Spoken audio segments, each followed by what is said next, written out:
Voilà. Bien. Alors, je redéfinis. L'envoûtement est la prise de contrôle à distance du champ mental de la victime dans le but de lui faire prendre des décisions objectivées vers un chaos, un désordre chaotique. La personne qui est envoûtée agit toujours contraire à ses propres attentes. La personne détruit son univers, tout ce qu'il possède.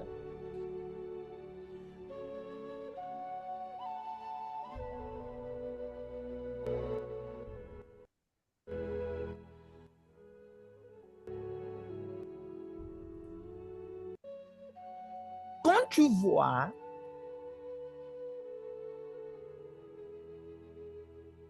une personne qui se retrouve à perdre de l'argent alors que la personne travaille fortement et que tu remarques que la personne combat même les sagesses qu'on lui donne et qu'elle se fie deux fois à ses propres décisions et qu'elle a un résultat chaotique et qu'il y a une persistance du comportement, quand vous remarquez que le résultat obtenu est en opposition totale à des attentes, on remarque une personne, par exemple, qui veut avoir son bac, mais qui passe son temps à dormir, à boire. Donc, le comportement est incohérent avec les attentes.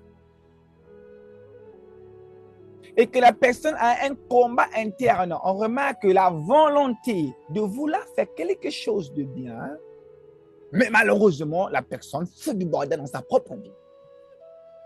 Cette personne, on peut dire qu'elle est envoûtée parce qu'elle n'a pas le contrôle total sur l'autodiscipline entre ses ambitions et ses actions.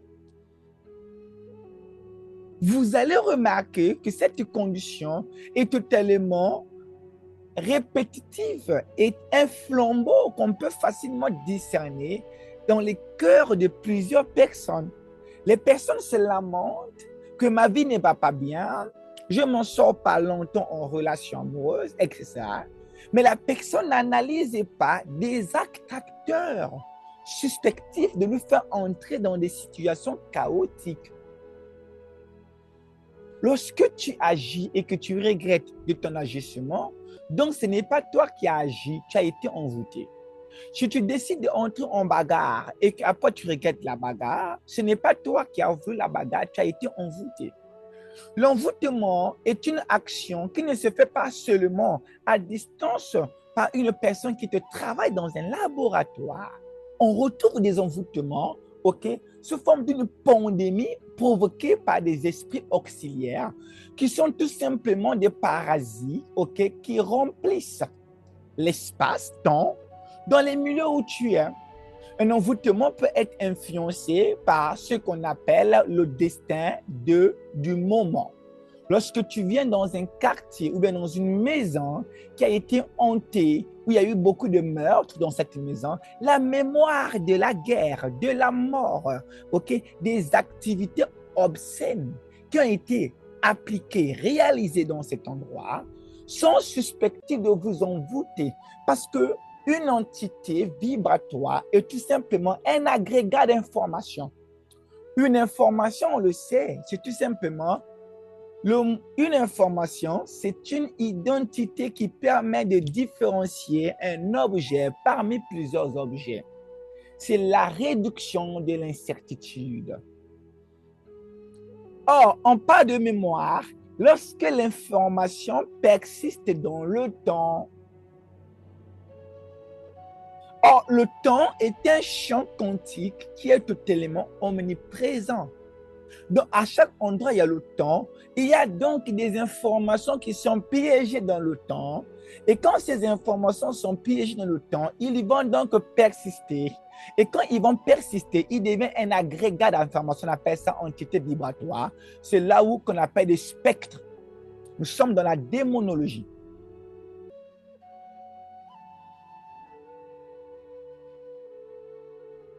Donc, on peut avoir des spectres qui sont des organisations des informations totalement pondérées dans l'espace.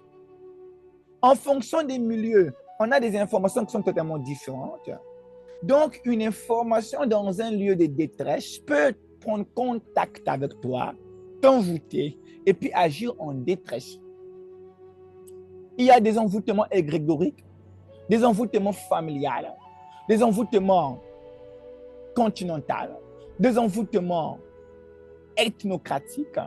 Au fait, les milieux où tu habites, que tu partages, sont suspectifs de t'envoûter. Ces genres d'envoûtements sont faciles à enlever par un bain karmique, mais l'envoûtement devient dangereux lorsqu'elle est provoquée par quelqu'un qui décide d'entrer en contact avec ta surface mentale, qu'on appelle ton matrix, pour te faire agir. On peut t'envoûter en venant chez toi la nuit, ok? L'entité qui vient t'envoûter peut être un vivant, ça veut dire que moi, quelque part, et ça peut être un spectre. Un spectre, tout simplement un agrégat d'informations qui n'a pas de corps. Et ça peut être un égrégore qui est tout simplement l'intention d'un milieu où tu es. Donc, on a trois sources d'envoûtement. L'envoûtement qui vient d'un homme vivant, une personne vivante, qui travaille ton mental en entrant dans ton matrice. Il y a l'envoûtement spectral, qui est tout simplement un agrégat d'informations, okay, qui circule indépendamment d'un corps. Et il y a l'envoûtement égrégorique, qui est tout simplement l'intention du milieu où tu es. Je vous prends un exemple. Vous partez dans une salle de classe et nous disons à Kamapaïm de sortir de la salle et puis on s'entend en disant ceci, on met un chiffre au tableau, on met exemple 4 et puis on s'entend que chacun de nous va dire que le chiffre n'est pas 4, le chiffre c'est 5. À l'absence de Kamapaïm, on s'entend. Et après, Kamapaïm rentre en classe. OK? On demande au premier élève, donc à Gadwin. Gadwin, c'est quel chiffre qui est au tableau? Gadwin dit, mais c'est 5. Et pourtant, on écrit 4. On demande à Stéphie. Stéphie dit, non, mais c'est 4 qui est là. Hein, c'est 5 qui est là. On demande à Hervé, c'est 5. Kamapaïm regarde tout le monde. Oh, comment Gadwin va dire que c'est 5? Oh, c'est 4 qui est écrit. Après, on demande à Clara dit aussi, mais c'est 5. Mais tant Kamapaïm se rend compte que tout le monde est d'accord que c'est 5. Mais lui, il voit bien que c'est 4. OK? Mais il voit que tout le monde est d'accord et puis on acclame, on apprécie. Oh, tout ça là, c'est ça. Après, on dit à Kamapaïm, et Kamapaïm, toi, tu vois quel chiffre là? Vous allez voir qu'il va aussi dire 5. Il va dire 5 parce que il va remettre en doute sa vision, en fait. Et nous sommes envoûtés, c'est une expérience qui a été prouvée.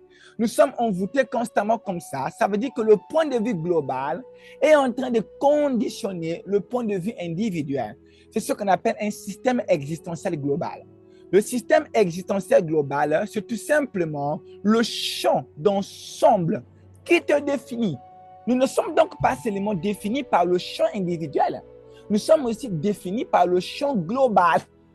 Donc, le champ global peut donc modifier, influencer notre perception du monde, à ce que nous pensons être correct, être vrai, n'émerge pas seulement de nous, mais de la conscience globale du milieu où on est.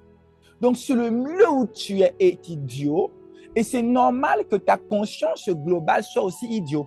Donc, il est important donc de discerner que tu as une conscience globale, qui est tout simplement une conscience issue de l'ensemble des paradigmes et des variables de ton ethnie, de ton continent, de ton milieu de vie. C'est ça qui explique l'adage qui dit « qui s'assemble », complétez le mot,